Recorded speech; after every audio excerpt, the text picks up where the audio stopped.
was like, she cut sneakers up? Like sneakers, like them Jones, you can resell them, but I'm like, are you kidding me? Because the audacity to do that. And that's the beauty of it. I say to myself, if not me, then who? Like, you know what I mean? So and they ask what this is.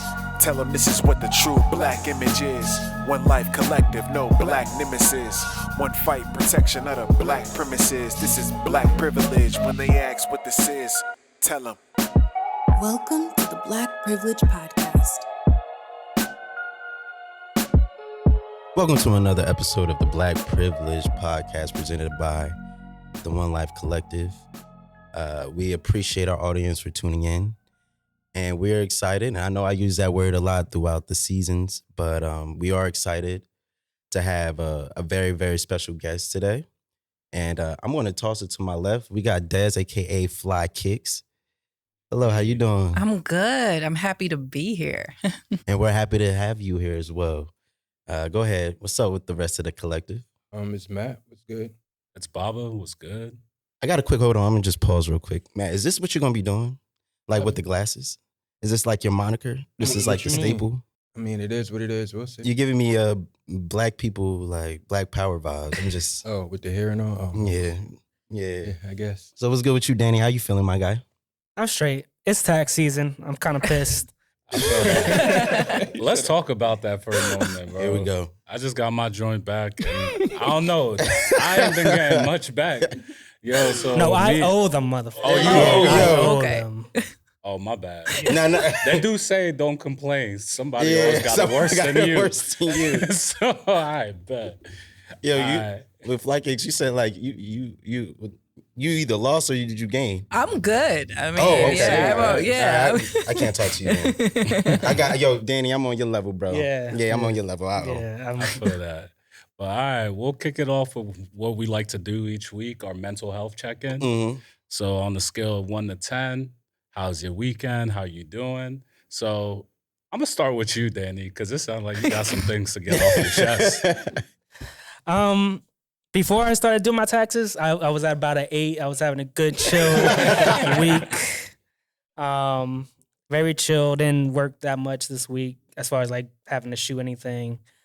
So I was just editing and stuff. But then because you've been busy, bro. Yeah, it's been it's a good problem to have. Mm-hmm. But what I just got reminded, it's also like a thorn, because I started writing off everything I could write off. Mm-hmm. Like everything. Everything. And I still owe like 4 figures to the government. Ooh. So that... Hey, yo, Biden, get it right, bro. Get it right. And the thing is that the math wasn't mathing for me because last year I wrote off the same stuff and I didn't have to, it was sub $100 that I had to get. So I was hot. Uncle Sam need to figure that out. Yeah, I was real hot. But anyway, Baba, man. Yeah, we're going to kick it off. How about you, Mike? How you doing? Well, what else? What else happened? That was it. That's it.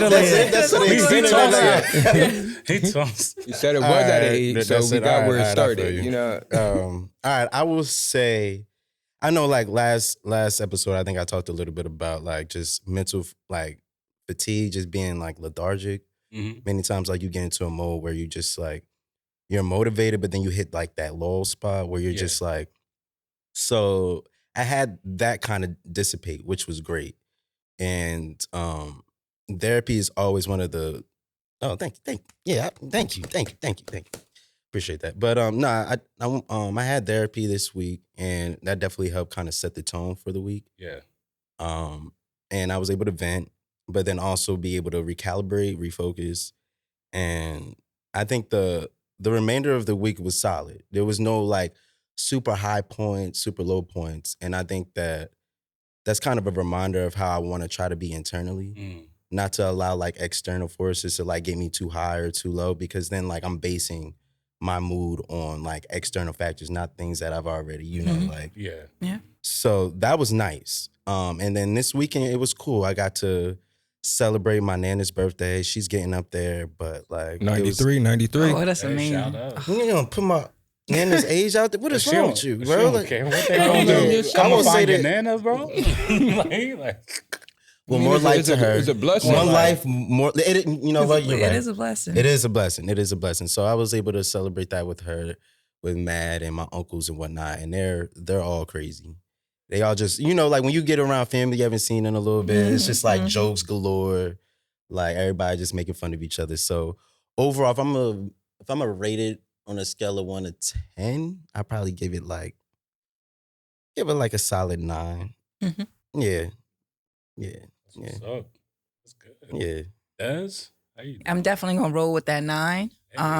Word. I love that. It's been a blessing. Like, I'm in the middle of the biggest project of my career, but I've been often reminding myself that it's okay to take a moment to recharge. Because I'm one of those people, like, I have no concept of time. So it's like from the moment I open my eyes, I do my reading, my praying, my affirmations and all that stuff. And then it's like time to rock and roll. But yesterday I was like, and we need to take it down early. We need to chill because you have a long week ahead of you. So I'm just keeping that in mind and just making time for the people, places, and things as I see fit. So that's beautiful. That's beautiful. I like that. Wait, hold on. Before you ask Matt, we just want to set the record straight that she will no longer be called Des on this episode. She is FlyKickz. So you get it right. You get her name right. Put some respect on it. Put some respect on it. All right. You got that? All right, bet. Everybody, we all in agreement? Got you. All right, bet. Got you. All right, bet. All right, go ahead, man. I'm sorry. I mean, the weekend was good. I'll give it like a 8, and maybe 8.5. Like Mike said, we went out to lunch yesterday and to celebrate my grandma's 93rd birthday. Yeah, I'm gonna repeat that, but I feel like it's a blessing. So other than that, I mean, I got back to reading more consistently, like I said I would in the beginning of the week, and I mean, it's definitely helping because you don't put energy into, like, the book that I'm reading is The Art of Not to Give a Fuck. Oh yeah, I read that. That's good. That's this is like the second book in the series, so it's just reminders of and just things that you don't, or ways you think about things differently, or to think about things differently, and what to put your energy into and what not to put your energy into. And just having a conversation with a friend, he reminded me, like, number one, can't spread yourself too thin. And certain things you don't need to win, that battle or, be right or always feel that you need to get your point across, and trusting other people will lead to less stress. So I'm trying to do that. So I had a good week. Nice. That's good. Well, I'll wrap it up. I think I'll say between an 8 or a 9. It was a busy week. Unfortunately, I wasn't able to go to a wedding I was supposed to go to because I had to get some work done. But yesterday was nice.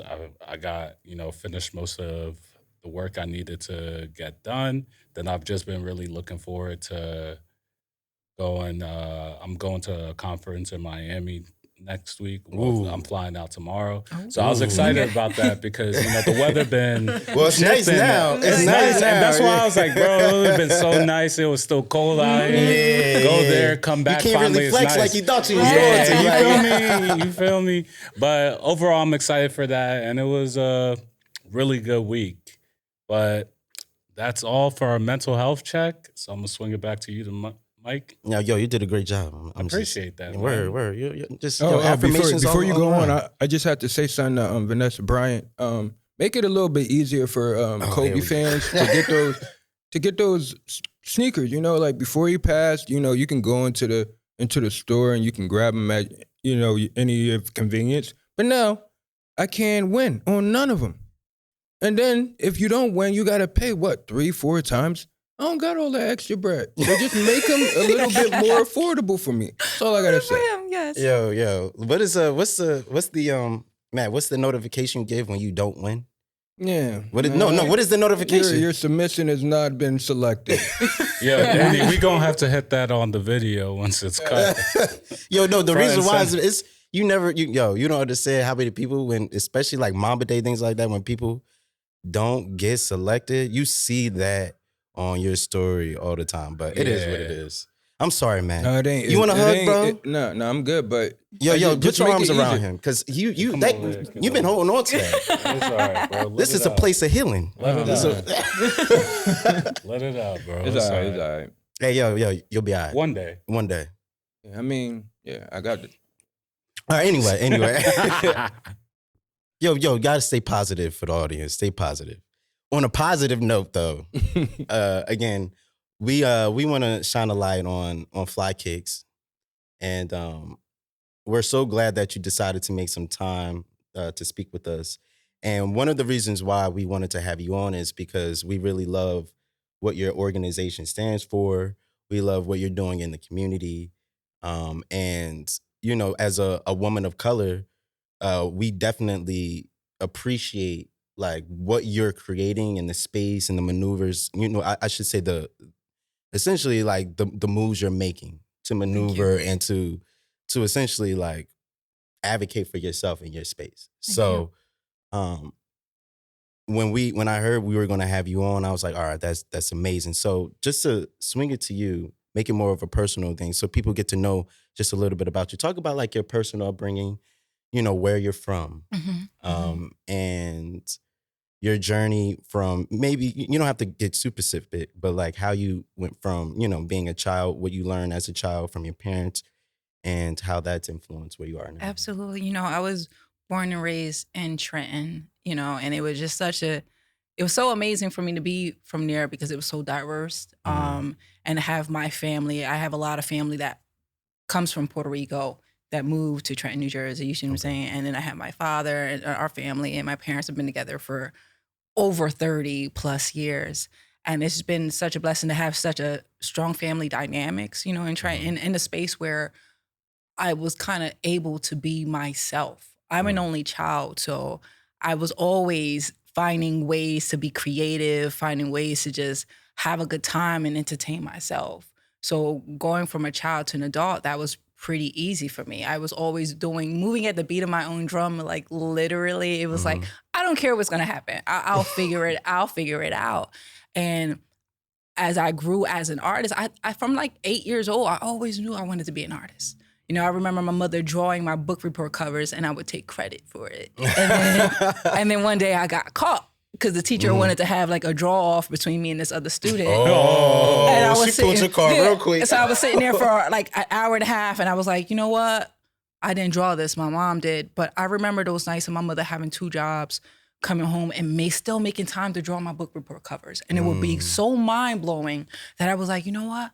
I want to be an artist just like that. But see, I can't draw.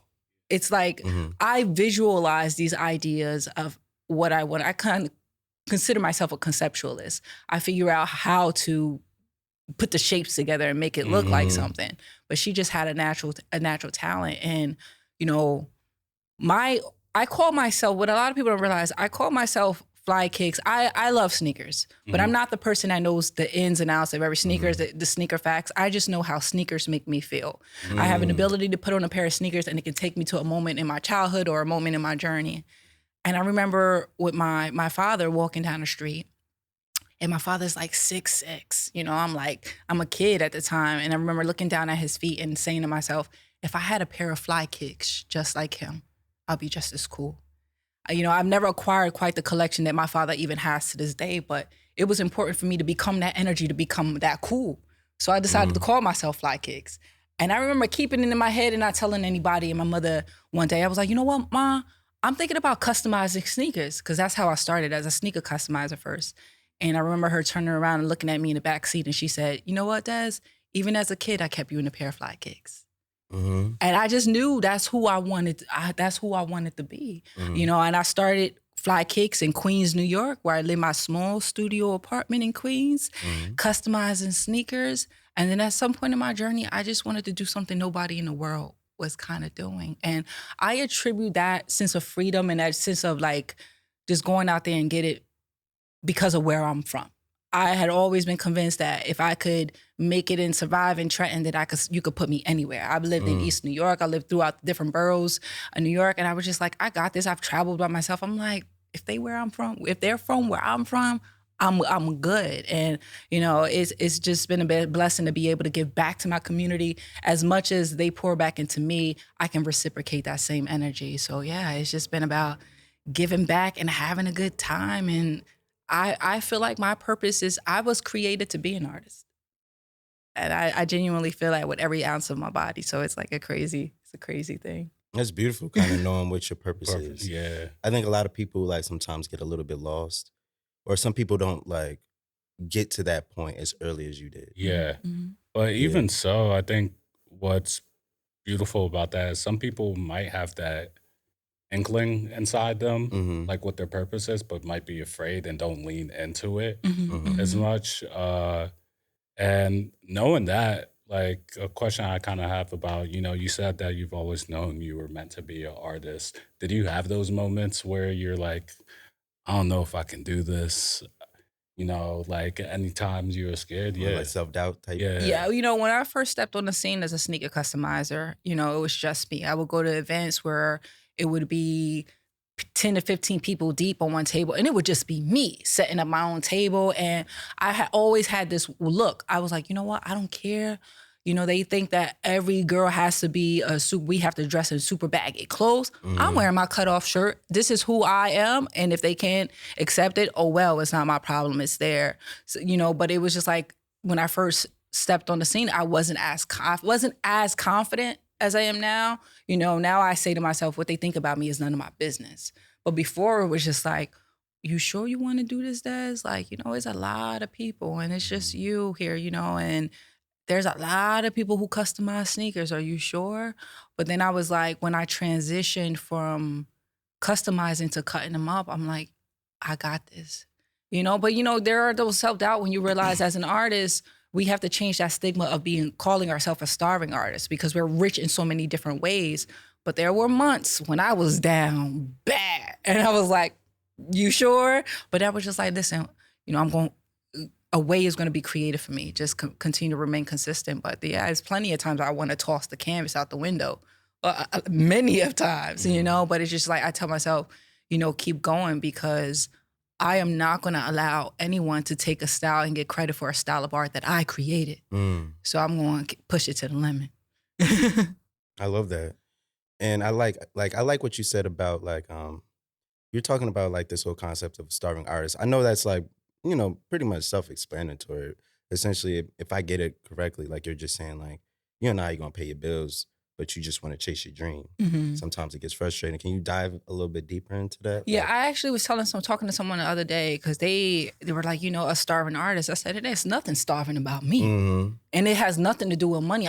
I wake up feeling blessed each and every morning because I could have been chosen to do a lot of different things and I have figured out what moves me. I figured out what ignites my soul when I wake up. You know what I mean? And a lot of people don't get that because I think that they're so fixated on seeing the numbers in their bank account or having numbers to do X, Y, and Z. But, you know, all great things require sacrifice. How much are you willing to work for it? I've seen a lot of people that want a lot but don't put in the work. So, you know, I've changed that stigma where it's like, my price is my price. There's a lot of time and effort and energy that goes into this. If a person is not willing to pay what I'm asking, I will sit on it because there are a lot of different ways to make money. And I think that as artists, we need to understand that we have to know our worth. Because on the outside looking in, a person is like, I'm not paying what they think. Why they think I'm paying? And I'm like, check my resume. Like I've worked hard to get to where I am. So, you know, I let people know, like they will even say, you know, there's not a lot of money in being an artist. I said, well, that's if that's the case, figure out other way to cover all your necessities, all the big things that you need, and then take that money and fuel it back into your artistry. There's a lot of ways to make it happen. But yeah, it's nothing starving about FlyKickz. So I love that. So it's and I guess what I meant is that's sometimes what people think. Oh yeah, absolutely, absolutely. So it's nice to hear you kind of like juxtapose to turn it on its head and just be like, no, like my art is not defined by the numbers I see in my bank account, and my life isn't defined as an artist. Absolutely. So I agree. love that. Absolutely. I love that. You mentioned something, and actually I'm going to bring Matt into the fold about this because Matt is probably the biggest sneakerhead outside of some of my friends from New York that I know. You said something about like, when your mom put you in kicks and seeing your dad, how like you love sneakers from a young child because it told a story. And I wanted to kind of, swing that to both of you to kind of talk about like your loves for sneakers and maybe a memory or something that kind of ties into. I mean, I would simply ask, what shoe?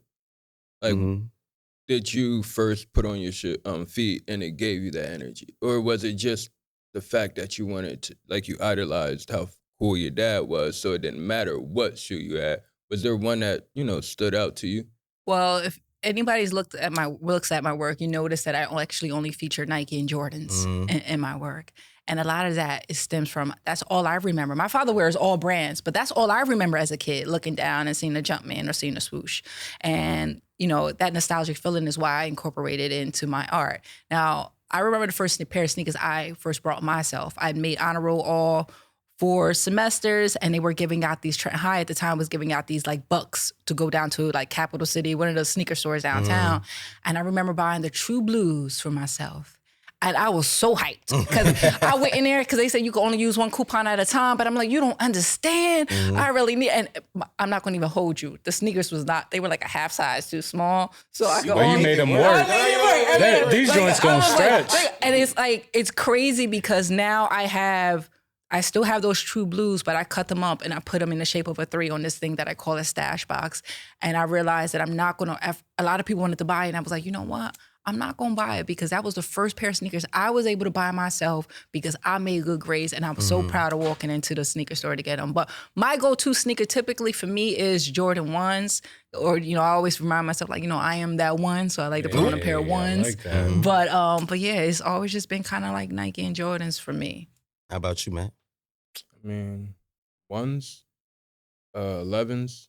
I mean, the very first pair that I got were 11s. So that was a special pair for me. But, I mean, once I got a little older, but yeah, 1s, definitely 1s and 11s. But, I mean, as of late, I'm not going to lie to you. I've told myself I'm not supporting any, like, Nike, Adidas, or any, it got to be you're black a revolutionary. It got to be black owned if I'm buying it because I feel like you got to put the black dollar back in. So. That's what's up. I respect that. I will say this, just to piggyback on what you said, Matt. So for me, at least, and Bob, you can hop in this too. For me, I've never once considered myself a sneakerhead. I'm more of like I like to dress. Yeah. So like whatever looks nice on me, I go with. Absolutely. But like in the age of what now is like corporate America used to be like suit, tie, dress shoes. Now, like, I remember, like, when I started working in New York, I'm on a train.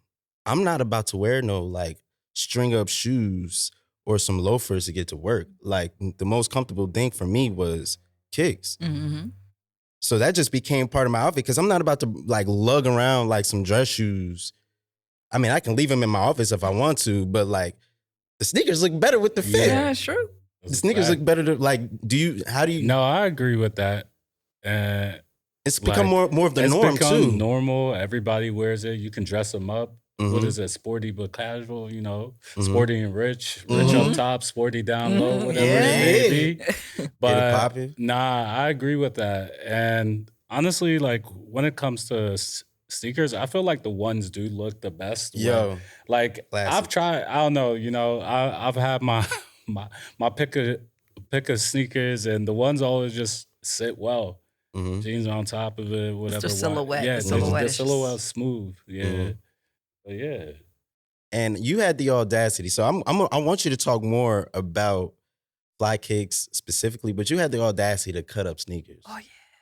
So like, all right, so I'm just going to preface my comments by saying the first time I met FlyKickz was at a Kappa League leadership conference, and she was actually doing an art workshop there at Trenton High. And I saw her, like, as you can see, the beautiful canvases that are in the background. I was like, she cut sneakers up? Like, sneakers, like, them Jones, you can resell them, but I'm like, are you kidding me? So, like, talk about, I want you to really, like, talk about that because the audacity to do that. And that's the beauty of it. I say to myself, if not me, then who? Like, you know what I mean? So, Hey. so it's like that wow factor. Like I remember when I cut up first pair of sneakers I cut up was a pair of Bred 11s. And that's when Instagram really just implemented like the videos. Yeah. So I was like, I was so hyped, but I cleaned them up so good that people thought they were brand new. And they were not. They were like very used, like the sole was like just kind of flipping off of them. So I cut them up and people in the comments were like, why would, I mean, I respected the piece looked good, but why would you do that? That's crazy. You made my heart hurt. Like, and then when I read that, I was just like, ooh. I like that. Like that, because you need it as an artist, sometimes you need that wow. Yeah. You know, and I was just like, the more sneakers I could get my hands on, like, don't get me wrong, I do got some sneakers sitting on the shelves that I could sell easily for $300. Like, they've been only worn like once or twice. But now the feeling of getting donations from people all over the world is like such an accomplishment for me because I used to hunt for sneakers 5 times a week, traveling to thrift stores, traveling like near and far, jumping on trains and doing all this crazy stuff to find sneakers for my art. Now, I can easily pick sneakers off the shelves the same way I pick a color paint. Yeah. So that's an exhilarating feeling to know that, in a sense, that I am the blueprint. Like that's a Jay-Z, yo. Oh.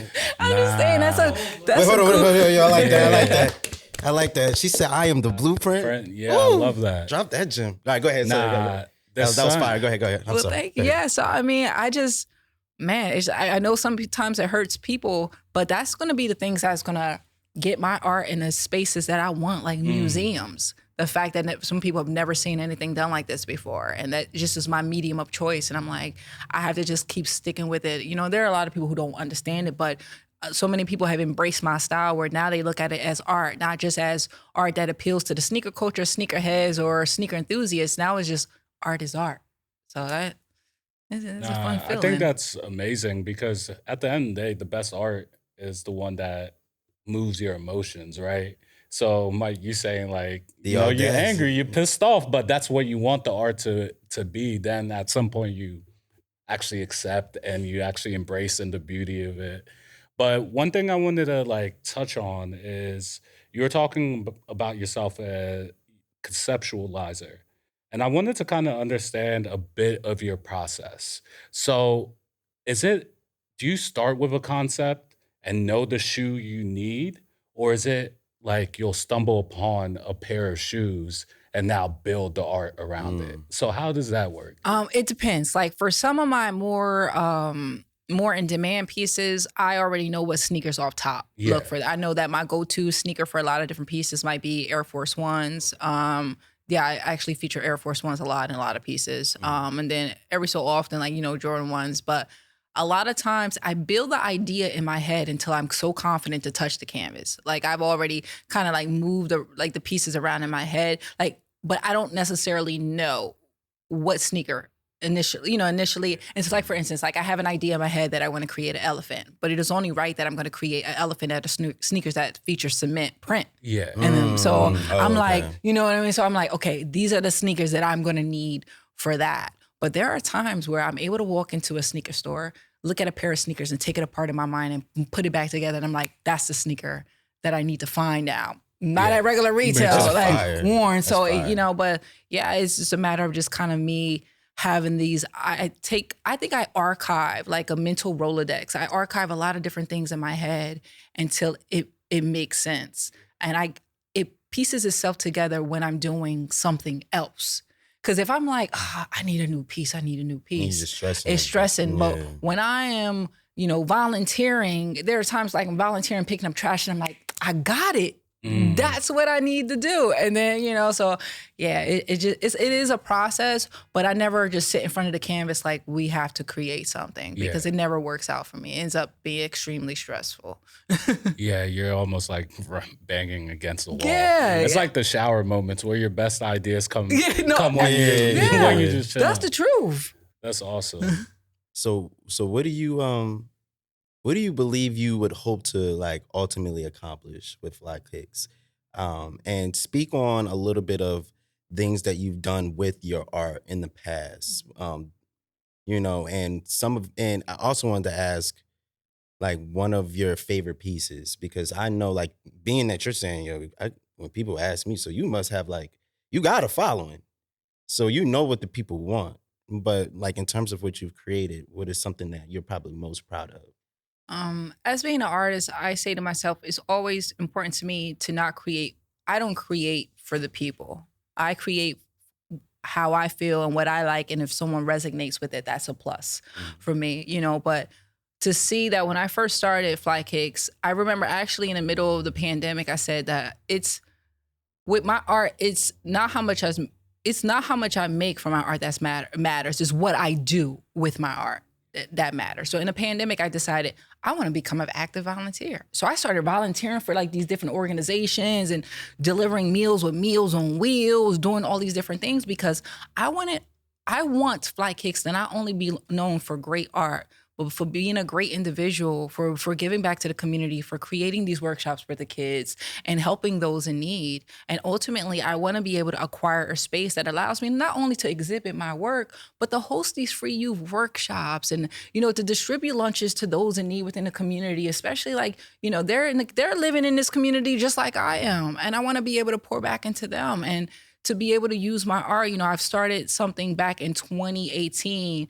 called the FlyKickz Care Bags, where I was distributing hygiene products and those lunches to those that in need. So I was going to train stations, all these different places. But what stood out to me was I did it the first one with my father. Actually, I did the first two with my father because he is the one, that got me really into sneakers and just being able to do things with my father, because a lot of young women or a lot of women in general are not blessed to have both of their parents, and they're not blessed to have, a strong father figure. And my dad is a strong Black man. And I'm like, to be able to pour in, to be able to love him just as much as he loves me is such an incredible feeling, and then create those bonds and create those memories. And that's what I want to do more of with FlyKickz, just to continue to give back, continue to take my work and put it in the spaces that people wouldn't necessarily think art out of sneakers would be. So not just like galleries, but I always say I'm on the road to museums, but well-recognized and respected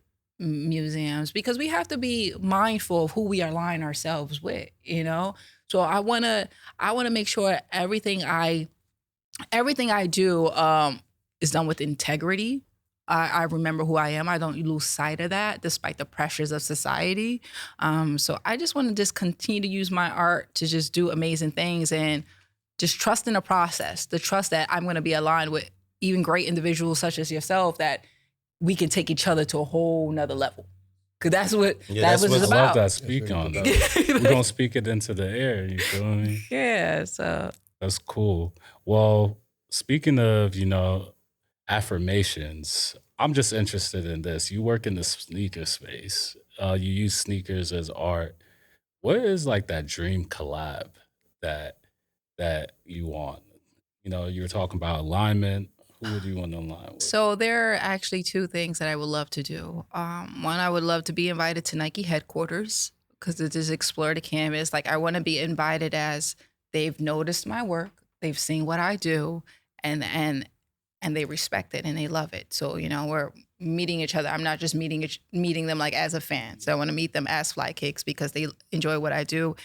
And it would be awesome to, as Wu-Tang is like touring and doing different things and pop-ups and shows, to be able to be a featured artist at one of their pop-ups doing my pieces. I create a lot of Wu pieces. I actually been creating them since about 2018, and they've been doing so well, so much in fact that I've created hundreds of Wu pieces. So it would be nice to do something with that and be featured as a part of the installation, as part of a show. So that's pray on it, all yes, that. absolutely. Yeah, prayers your way. You said Germany, that they do well in Germany, right? Yeah, I've actually sold quite a few pieces in Germany. I've sold some pieces in Ghana as well. Word. So and then the States continue to show me love. Like, I'm pumping them out. And then I often love to do like giveaways and stuff like that. For the people that follow me, listen, you never know when I'm going to wake up in the morning like, it's time to give something away. But that's on a... Is that's through the power of social media that you have that reach in Germany and Europe? Yeah. So, and it's matter of studying too. Like I tell people, it's important to know who your target market is. So, you know, I'm going to familiarizing myself with other artists, going to different people's pages. It's not just about FlyKickz. If you want to expand, you got to know what other things are kind of going on. And, you know, and studying those hashtags can take you far. So, you know, I utilize all that. But yeah, Germany came because social media is, you know how to use it. It works out. Right. So, final question for me, is FlyKickz a team of one, or you got some other people behind you helping you out? I am the team, but I will say this. When I have events, when I have projects, the way the tribe shows up, like I really believe it takes a village and people continue to show up, whether it be like donating for a project that I'm doing. They ask, how can I volunteer or be a part of that? So, you know, it may be instances where all they see is me, but when during those projects, I make sure I take the time to highlight each and every individual that helps make those things happen, you know. But, you know, there are instances where certain projects, we do have a team, but then when I get these bright ideas, sometimes initially it'll just be me. Hey, that's what's up. No, I love that. I thought you were about to say something. What separates FlyKickz from any other organization? You know, it was a quote that I had read one day. It says, people may forget what you did. They may forget what you said. They never forget how you made them feel. And that's always important to me when I'm interacting with someone, and even from email correspondence, how my follow-up, but with my presentation, and to make people feel and understand that, yeah, I have my goals and aspirations. I'm going to keep on going and making it happen. But my art wouldn't sell if people did not buy it, if people did not patronize me, and it patronized my work. And so I always make sure that I always take a moment to just say, you know, thank you. I appreciate you. I appreciate you spending your hard work, earned money with me. And I think that people forget that personal aspect. They're so busy, you know, being these successful business owners and making money and getting X, Y, and Z, or they don't stop and say thank you to the people who continue to pour into them. A lot of these companies wouldn't be successful if we as the consumers didn't buy it. Yeah. So I just think that just remember, continue to keep that as my foundation, that even as FlyKickz grows, I want to make sure that it remains personal. I want to make sure that I take that time to say, you know, thank you. I appreciate you. So I think that's really what that separates me from a lot of different people, because people often tell me, like, I didn't think you would respond. And I'm like, even if it's not of interest for me, I will let you know, I don't think that it's the right project for me, but I appreciate you reaching out. You know what I mean? It's just keeping those things in mind. I think the first thing that comes to mind, again, with what I said about even how you do your art, is the audacity. Like the audacity for you to dream and have that confidence and to like take that step of faith and bet on yourself. Just like you talked about Kanye, but then I would bring that back to you. And just giving you your flowers just now, like, I think that is fire. Like the trajectory you're on is because you had the audacity to dream and to hope and do those things. And I think that a lot of people need to hear that story, or at least see that reinforcement. And I mean, I want to go around the room and based on that statement, what you guys think about that, because I think that there's a lot that can be taken from that statement. Like, what would you want to say to a kid about like the audacity to dream, even if you put it down to maybe 2 or 3 sentences? Trust you are capable. I mean, you know, like you have, like you said, you have to dare to dream.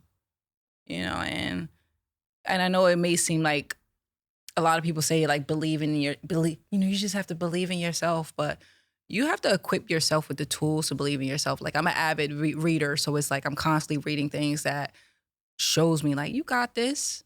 You trust that you got this. If you believe it enough, you got it. I would pretty much say, advice I would give. Was that the question? Like, in terms of when I say like the audacity to dream, when it comes to like, and you can put anything that you set your mind to. You can achieve it, you know, and don't worry about what this person or that or what's popular or anything like that. You can do whatever you set your mind to. And I'll flip it over to you, Baba. I guess 2 things. You got to believe in yourself before anybody else will. That's the first one. And I think if you have the audacity to dream, you also have to have the I don't know if audacity is the right word, but you just have to be comfortable with failing too on the way there. That's the thing. Like, it's true, you can dream, but you should also have that moment where you understand you might fail, but keep going. It's not might, you will. Well, you know? Yeah, and I think a lot of people deal with that, the fear of failure, and we've spoken about that in the past because I know I've dealt with that. Yeah. But I love that. I love that. I'll say this too. Now, if we're talking about failure, we're also talking about success. So, and this is one question that's kind of been like a staple for us this season. What does success mean to you, FlyKickz? Loving every part of the journey. Feeling like having a sense, like success, having a sense of purpose. You know, and knowing it feels so good to know I'm chosen for this. Like I could be doing anything in the world, and this is what I'm like the architect of my own life. So you know that's a sense of accomplishment. It's a sense of fulfillment. So every day I wake up feeling it doesn't have anything to do with numbers, how much money I have, but I feel like I'm on the right journey, and I always tell myself that on the right path. I always tell myself that it's the journey, not the destination. You know, so when things come, a lot of challenges come my way, I'm like, trust this. I can adjust. I got this under control. So yeah, that's what it means to me. I love that. Well, I did want to do something fun if you guys don't mind, hopping on this train with me. So we like to do what we like to call. I'm gonna call this segment a rapid fire Q&A. Yeah. Yes. And this is for the whole group. This is all inclusive. All right, this is not just for FlyKickz. Okay. All right, so my first question. Now, the questions I might ask might be a little bit out of y'all league in terms of like knowledge. Jesus. You see, this is what I'm talking about. He was in his bag. Wait, the way you worded that, Bro. He's like, I'm giving it to the people. I'm not putting. They're not on my I ain't sugarcoating nothing. You see, this is what I'm talking about, What? bro. All right. Well, listen. Come on, Mike. All right. the way you worded that. Yeah, that's what I'm saying. I should have did differently. You're fine. You're good. We're gonna keep ahead, that. Mike. We're gonna embarrass you. We're gonna keep that. I'm Let the kidding. people know who you are. I'm You're kidding. true. You're true. Go, All right, go anyway. ahead, bro. Thank you. Go ahead. Thank you. All right. This ain't nothing rapid about this. So. Because the most talking he talked today is when you talking shit to me. But you know what? Hey, yo. Anyway. All right. One artist that describes your life musically. Rapid fire. Des, go ahead. Yeah. I know you alluded, maybe. Huh? Is it Wu-Tang? No, I mean it's crazy. Like I just be out of whack with a lot of different things. Not good. Not good? It's not going. Yeah. Give me like a pseudo one. Something it doesn't have to necessarily be, but maybe somebody you listened to today. Or when you were going through some like discouragement, you put something on there that helped you. Every so often, I listen to some Jay, like some old school Jay, Nas, a lot of Queen British different artists. We got a whole bunch of artists. Now, you know what? You're So I'm something else. sorry. Yeah. Yeah. Okay. Yeah. All right. I know that was a deep question. Though. Yeah. Go ahead. No. I'm putting you on the hot spot. No, go ahead. Repeat the question again, though. One artist that you think defines your life. You said defines my life? You said define his life right now. Yeah, right now. Right in the space that you're in. Oh, right now? Yeah. Yeah. Dang, that's a tough one. Yeah, right now is like I guess he was right. This ain't rapid fire. I'm gonna just go Cole. Like I was gonna say Cole because I feel like a loser right now. Yeah. Hey, yo. Hey, yo. Hey, Yeah. yo. all right, I mean, all right. I'm kidding. I have to, The shade. Go ahead, Go ahead, man. man. You're not a loser, bro. Don't listen to him. no. No, I Everybody said hit on myself. me. I said myself. But Matt said he liked J. Cole too. Well, I guess you a loser too then. You know, I might not. I don't know who embodies my life right now. I've always been a big Ye stan, as my friends know, and I love that. But right now, we'll switch it up. Something that I'm bumping right now, I really enjoyed the Future and Oh, Metro. The R&B album they just dropped. The second one, yeah, they got a lot more R&B bulls on it. On the second one that they just dropped. Yeah. So that's been what I've been tuning into. Okay. Oh, why did you jump on that, man? Huh? Why did Cole jump on that? I don't understand. All right. Anyway, we're gonna move on because it's supposed to be rapid fire Q&A. All right. This is not going rapid whatsoever. All right. So Des, I'm gonna ask you first question. Oh, good. Me again. Yes. No. Before I ask the question, first. do you watch a lot of movies or films? Oh, you gotta address her by FlyKickz. You said that in the See, beginning. I did. See, I did. You over here you trying to? Yo, I'm sorry, FlyKickz. Ain't My bad. nothing My bad. rapid about this at Ain't all. nothing. Come on, let's saying, speed it up. All right, we're gonna speed it up. All right, FlyKickz, you happen to watch any films or movies? Yes, I watch Okay. films and movies. Okay. I would say this. Second follow-up question. Has there been, and if so, a movie that you've ever used to inspire your art? Yes. Look Part at that. of the reason why actually I got into cutting sneakers is because of Edward Scissorhands. I believe that he could turn mayhem into beauty, and I can do it with sneakers. So I consider myself the Edward Scissorhands of sneakers. That's Yeah. nice. That's dope. That's a great question. No, I'm going to you too because like we all do different forms of art. Man, you do poetry. But Bro, you're in the digital space. Nah, we're going around the clock. You ain't off the hook. That was actually a wonderful answer. And if you haven't watched Edward Scissorhands, you should watch it. Anyway, go ahead, Matt. no. I got combatants on the show. That was What the answer. No. That's the name of the movie? No, I'm saying no. You asked. What was the question? Have Have you had a I movie? made- yeah, have you had no. a movie that you like that has inspired like no, your art? my answer is no. Well, okay. All right. How about you, Bob? In your Me? space as you are In my creating. space is like, so I work on like digital products. So there's a few that have been out there. Obviously, you have like the social network from like the Zuck days, yeah. but one that is passing me off the top of my mind, but was really inspiring was the Spotify, the movie about how like Spotify came to be. Mhm. And I like that just because like with every other creator, like Spotify, when they were starting out, had a lot of challenges with like the record labels. Mhm. And the record labels were like removing music, they were going to court with them, but they pushed through and look at like where the world is now, revolutionizing streaming. So it's just about that grit. Like, and I always lean into like those founders who like believe in themselves so much, believe in what they're going about. And like, even if people not celebrating with you in the room, you figure a way to make it happen. So I'm gonna swing it over to Danny, being that we have a combatant in the room. So, Danny, has there been a movie that's inspired you? I mean, I watch movies all the time because, like, I'm a cameraman. So, of course, there's not a one specific type of movie. I mean, not one specific movie itself. It's a whole bunch of movies. It's a whole bunch of documentaries, especially documentaries like 13th, Cliff Browder story, stuff on Netflix a lot. I'm really getting into documentaries and stuff like that. So that inspires a lot of what I do, for sure. Even like Quiet on Set, and I don't want to go deep into that, but the aesthetics of that was really well done.